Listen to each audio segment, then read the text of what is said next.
سیالکوٹ کی خدمت اور ہمدردی کی تاریخ میں آج ایک نیا سنہری باب لکھا گیا۔ سابقہ وفاقی وزیر ڈاکٹر فردوس عاشق اعوان نے جدید ایمرجنسی اور ڈائلسس سینٹر کا افتتاح کرکے نہ صرف ایک منصوبہ مکمل کیا بلکہ سینکڑوں مریضوں اور ان کے اہل خانہ کے دلوں میں امید کی شمع روشن کر دی۔ یہ مرکز علاج کا ایک ٹھکانہ ہی نہیں بلکہ دعاؤں، راحت اور زندگی کی لوٹتی ہوئی مسکراہٹوں کا ذریعہ ہے۔ یہاں جدید ڈائلسس مشینیں، ایمرجنسی سہولیات اور ماہر عملہ ایک ہی مقصد کے تحت کام کرے گا: مریض کو بہترین علاج اور خاندان کو سکون قلب دینا۔ یہ صرف ایک عمارت نہیں، یہ ڈاکٹر صاحبہ کا سیالکوٹ کے لیے محبت بھرا تحفہ اور خدمت انسانیت کا عہد ہے جو آنے والے وقتوں تک روشنی اور راحت بانٹتا رہے گا۔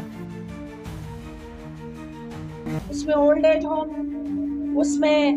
ہمارے شریفہ بی بی میموریل ہاسپٹل اور اس کے علاوہ مستحق اور نادار افراد کے ساتھ جڑا ہر وہ قدم جہاں دکھی انسانیت آواز دیتی ہے، شیئر ٹرسٹ آپ کو وہاں ان کی مدد کے لیے دستیاب ہوتا ہے۔ چونکہ اس عظیم مشن میں آپ ہمارا اس وقت کارواں کے ممبران ہیں، بحیثیت سٹیزن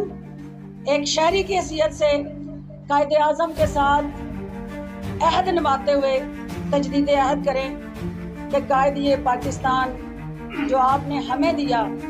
ہم نے اپنی نسل، اگلی نسل کو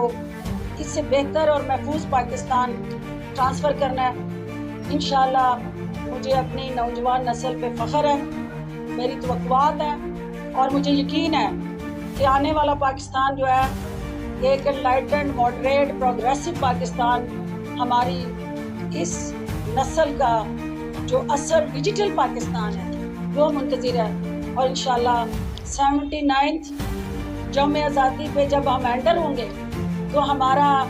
جو ڈیجیٹل پاکستان کا خواب ہے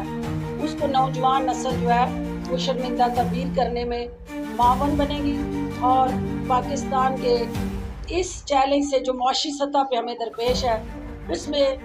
اپنا رول ادا کرنے کے لیے متحرک نظر آئے گی۔ میں آپ سب کا دل کی اتھاہ گہرائیوں سے شکریہ ادا کرتی ہوں اور دعا گو ہوں کہ پروردگار آپ کا، میرا، ہم سب کا حامی و ناصر ہو۔ پاکستان زندہ